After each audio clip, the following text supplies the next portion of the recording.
स्वागत है आपका इंडिया न्यूज पर। आपके साथ मैं हूं चंदन भारद्वाज। आइए सबसे पहले नजर डालते हैं तमाम खबरों पर फास्ट न्यूज में। भारत दौरे पर जर्मन चांसलर ओल्फ स्कॉल्स। दिल्ली में प्रधानमंत्री मोदी से की द्विपक्षीय वार्ता। सुरक्षा, रक्षा सहयोग, आर्थिक सहयोग, हरित और सतत विकास साझेदारी, रणनीतिक प्रौद्योगिकी के क्षेत्र में सहयोग पर चर्चा। Asia Pacific conference of German business को प्रधानमंत्री मोदी ने किया संबोधित। कहा, मैं इस कॉन्फ्रेंस को सिर्फ ट्रेड और निवेश के सीमित दायरे में ही नहीं देखता, मैं इसे इंडो पैसिफिक क्षेत्र और विश्व के बेहतर भविष्य की साझेदारी के रूप में देखता हूं। प्रधानमंत्री मोदी ने कहा, दुनिया को स्थिरता और सतत विकास की जरूरत है। इंडो पैसिफिक दुनिया के भविष्य के लिए बहुत जरूरी है। इस क्षेत्र का योगदान और क्षमता दोनों बहुत व्यापक है। प्रधानमंत्री मोदी ने कहा, जर्मनी ने स्किल्ड भारतीयों के लिए वीजा की संख्या 20,000 से बढ़ाकर 90,000 करने का जो फैसला किया है, इससे जर्मनी के विकास को नई गति मिलेगी। हमारा आपसी व्यापार $30 बिलियन से अधिक के स्तर पर पहुंच गया है। प्रधानमंत्री मोदी ने कहा, हमने आने वाले 25 साल के लिए विकसित भारत का एक रोड मैप बनाया है और मुझे बताते हुए खुशी हो रही है कि ऐसे महत्वपूर्ण समय में जर्मन कैबिनेट ने फोकस ऑन इंडिया डॉक्यूमेंट जारी किया है। महाराष्ट्र के उप मुख्यमंत्री और नागपुर दक्षिण पश्चिम विधानसभा सीट से बीजेपी उम्मीदवार देवेंद्र फडणवीस ने भरा नामांकन दाखिल करने से पहले किया रोड शो। उत्तराखंड के उत्तरकाशी में मस्जिद विवाद पर बढ़ा बवाल। हिंदू संगठनों के प्रोटेस्ट मार्च पर पुलिस ने किया लाठीचार्ज। जुमे की नमाज को लेकर शहर में कड़ी की गई सुरक्षा। एक बार फिर अफगानिस्तान के तालिबान ने जारी किया अजीबोगरीब फरमान। जीवित प्राणियों की तस्वीरें दिखाने पर लगाई रोक। अफगान सूचना मंत्रालय के अधिकारियों ने नैतिकता कानूनों के तहत लगाई रोक। इमिग्रेशन पर कनाडा की ट्रूडो सरकार का बड़ा फैसला। इमिग्रेशन की नीति में किया अस्थायी बदलाव। विदेशी कामगारों की संख्या में कटौती करने का किया ऐलान। फैसले से कनाडा को होगा भारी नुकसान। कनाडा की संसद में प्रधानमंत्री जस्टिन ट्रूडो का हो रहा है भारी विरोध। ट्रूडो से मांग रहे हैं कनाडा के सांसद इस्तीफा। संसद में ट्रूडो के खिलाफ 24 सांसद खड़े हो गए। कनाडाई सांसदों का ऐलान, ट्रूडो इस्तीफा दे वरना विद्रोह करेंगे।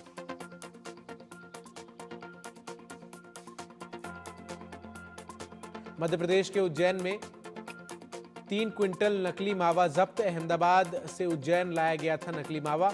देवास गेट बस स्टैंड से 10 किलो मावे को 30 पैकेट जब्त किए गए।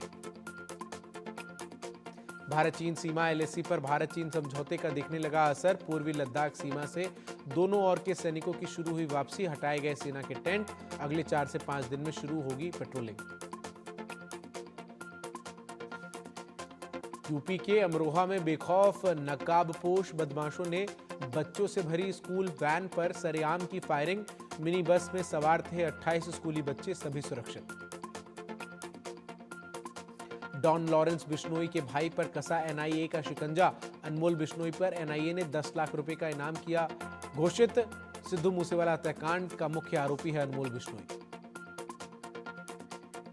फ्लाइट्स के बाद अब होटल को आया धमकी भरा फोन। चेन्नई के 3 स्टार होटल को मिली धमकी। पुलिस जांच में फर्जी निकली बम की धमकी। पुलिस ने दर्ज किया केस। दिल्ली से हैदराबाद जा रही विस्तारा एयरलाइंस की फ्लाइट को अचानक जयपुर किया गया डाइवर्ट। फ्लाइट संख्या UK 829 किस कारण डाइवर्ट की गई, एयरलाइंस के अधिकारियों ने अभी तक इसकी जानकारी नहीं दी। अजीत पवार गुट में शामिल हुए बाबा सिद्दीकी के बेटे दुशांत सिद्दीकी बांद्रा पूर्व विधानसभा सीट से मिला टिकट। पार्टी विरोधी गतिविधियों का हवाला देकर कांग्रेस ने निकाला। एनसीपी गुट की दूसरी लिस्ट जारी। लिस्ट में 7 उम्मीदवारों के नामों का ऐलान। निशिकांत पाटिल को इस्लामपुर से मिला टिकट। तसगांव से चुनाव लड़ेंगे संजय काका। सुप्रीम कोर्ट को कवर करने वाले पत्रकारों को मिली राहत। रिपोर्टिंग करने के लिए पत्रकारों को LLB डिग्री की जरूरत नहीं। इससे पहले सुप्रीम कोर्ट की रिपोर्टिंग करने के लिए लॉ डिग्री थी अनिवार्य। दिल्ली के कनॉट प्लेस मार्केट में आम लोगों से मिले अरविंद केजरीवाल। लोगों ने केजरीवाल के साथ ली सेल्फी। गरीब बच्चों से भी मिले अरविंद केजरीवाल। जम्मू कश्मीर में बीती रात बारामूला के बूटा पाथरी इलाके में सुरक्षा बलों और आतंकियों के बीच हुई मुठभेड़, हमले में 2 पोर्टर की मौत, सेना के 2 जवान शहीद, 2 जवान घायल। जम्मू कश्मीर में हुर्रियत नेताओं की बैठक से घाटी में बढ़ी सियासी हलचल, 370 हटने के बाद पहली बार हुर्रियत की मीटिंग, 5 साल बाद हुर्रियत नेताओं की बैठक। बारामूला के बूटा पाथरी इलाके में सुरक्षा बलों का सर्च ऑपरेशन जारी, इलाके में सुरक्षा कर्मियों द्वारा वाहनों की सघनता से की जा रही है जांच। आतंकी हमले पर जम्मू कश्मीर के मुख्यमंत्री उमर अब्दुल्ला ने जताया दुख, ट्वीट कर कहा, उत्तरी कश्मीर के बूटा पथरी इलाके में सेना के वाहनों पर हमला बहुत दुर्भाग्यपूर्ण है। कश्मीर में हालिया हमलों की यह श्रृंखला गंभीर चिंता का विषय है। बारामूला आतंकी हमले पर जम्मू कश्मीर नेशनल कॉन्फ्रेंस प्रमुख फारूक अब्दुल्ला ने कहा, जब तक इस समस्या से निकलने का रास्ता नहीं निकलेगा तब तक ये नहीं रुकेगा। मैं 30 साल से देख रहा हूं कि निर्दोष लोग मारे जा रहे हैं। हम पाकिस्तान का हिस्सा नहीं बनने वाले हैं, तो वो ऐसा क्यों कर रहे हैं। बीजेपी नेता रविंदर रैना ने आतंकी हमले पर कहा, कायर पाकिस्तानी आतंकवादियों ने बारामूला जिले के बूटा पथरी क्षेत्र में कायरों की तरह सेना के वाहन पर हमला किया। मोदी कैबिनेट का अहम फैसला, बिहार और आंध्र के रेलवे प्रोजेक्ट्स के लिए 6,500 करोड़ रुपए मंजूर। स्पेस सेक्टर के स्टार्टअप्स पर 1,000 करोड़ खर्च करेगी सरकार।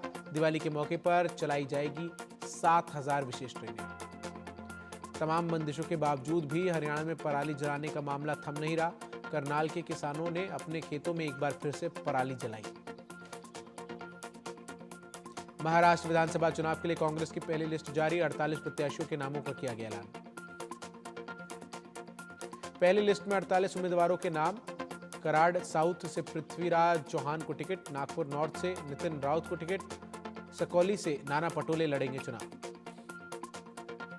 महाराष्ट्र विधानसभा चुनाव के लिए कांग्रेस की पहली सूची में अमित, सुनील और धीरज देशमुख के नाम शामिल। लातूर सिटी से अमित देशमुख, अमरावती से सुनील देशमुख और लातूर ग्रामीण से धीरज देशमुख को मिला कांग्रेस का टिकट। झारखंड विधानसभा चुनाव के लिए कांग्रेस ने उम्मीदवारों की दूसरी सूची जारी की। दूसरी लिस्ट में 7 उम्मीदवारों के नामों का किया गया ऐलान। पूर्व मुख्यमंत्री चंपई सोरेन ने सरायकेला से भाजपा उम्मीदवार के रूप में अपना नामांकन किया दाखिल। उत्तराखंड के दौरे पर रहे पूर्व राष्ट्रपति रामनाथ कोविंद, मुख्यमंत्री पुष्कर सिंह धामी ने पूर्व राष्ट्रपति के साथ देहरादून में आयोजित स्पर्श हिमालय महोत्सव 2024 में भाग लिया। रीवा सीधी सुरंग से गुजरते समय ट्रक में लगी आग, इंजन गर्म होने की वजह से लगी आग। कंट्रोल रूम कर्मचारियों ने आग पर पाया काबू, जान माल का नुकसान नहीं। तमाम बंदिशों के बावजूद पंजाब में भी पराली जलाने की घटनाएं रुकने का नहीं ले रही नाम। ताजा मामला भटिंडा का है, जहां किसानों को एक बार फिर अपने खेतों में पराली जलाते हुए देखा गया। राष्ट्रीय राजधानी दिल्ली में छाई धुएं की पतली परत, वायु गुणवत्ता लगातार होती जा रही है खराब। दिल्ली में वायु प्रदूषण बेहद खराब स्तर पर पहुंच चुका है। लोधी रोड इलाके में PM 2.5 का स्तर 234 के पार पहुंच गया है। एयर क्वालिटी इंडेक्स तो वहीं PM 10 का स्तर और 219 के पार कर चुका है। दिल्ली के कालिंदी कुंज इलाके में यमुना नदी की सतह पर जहरीली झाग की परत, पिछले कई दिनों से जहरीली झाग की खबर सुर्खियों में। गाजियाबाद में वायु गुणवत्ता सूचकांक बहुत खराब श्रेणी में पहुंचा। सुबह के समय शहर में देखी जा रही है स्मॉग की परत।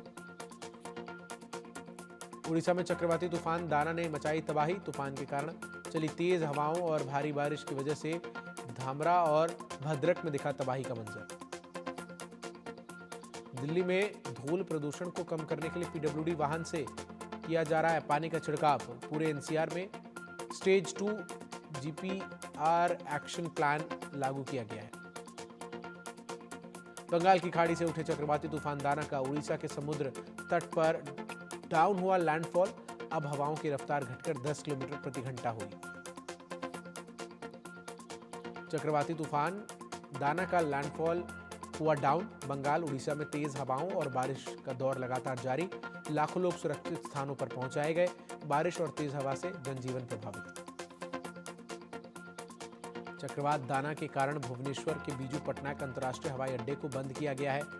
यहां सभी उड़ानों को स्थगित कर दिया गया है। उड़ीसा के कई हिस्सों में चक्रवाती तूफान दाना के कारण तेज हवाओं और भारी बारिश का दौर अब हुआ धीमा। सुबह 8 बजे से तीव्रता में कमी होनी शुरू हो गई थी। मोहसिन शाहिदी ने चक्रवात दाना पर बताया कि आधी रात से शुरू हुई लैंडफॉल प्रक्रिया सुबह 8:30 बजे खत्म हो गई और अब ये चक्रवाती तूफान में बदल गया है। एनडीआरएफ डीजी की माने तो किसी बड़े नुकसान की खबर नहीं। कुछ जगहों पर पेड़ गिरने और जलभराव की खबरें हैं। फिलहाल उड़ीसा और पश्चिम बंगाल में कोई बड़ा नुकसान नहीं हुआ है। झारखंड और आंध्र प्रदेश में भी इसका कोई खास असर नहीं है। इंडियन मेट्रोलॉजिकल डिपार्टमेंट भुवनेश्वर के निदेशक डॉक्टर मनोरमा मोहंती ने कहा, चक्रवात की गति 100 से 110 किलोमीटर प्रति घंटा रही। धीरे धीरे चक्रवात के कमजोर होने की संभावना। उत्तर उड़ीसा में भारी बारिश होने की संभावना।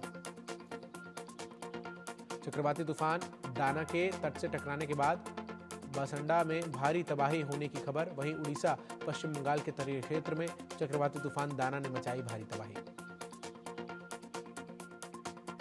तेज हवाओं और भारी बारिश ने भद्रक के कामरिया में मचाई भारी तबाही। पश्चिम बंगाल के ईस्ट मेदिनीपुर में स्थित समुद्री तट दीघा में चक्रवात दाना के आगमन से उच्च ज्वार के साथ मौसम हुआ चेंज। मुख्यमंत्री ममता बनर्जी ने चक्रवात दाना को लेकर हावड़ा में राज्य सरकार के नियंत्रण कक्ष में पूरी रात जागकर हालात पर रखी नजर।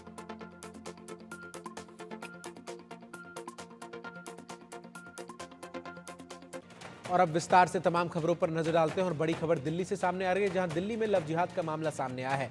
नांगलोई में लव जिहाद का ये मामला सामने आया है। करवा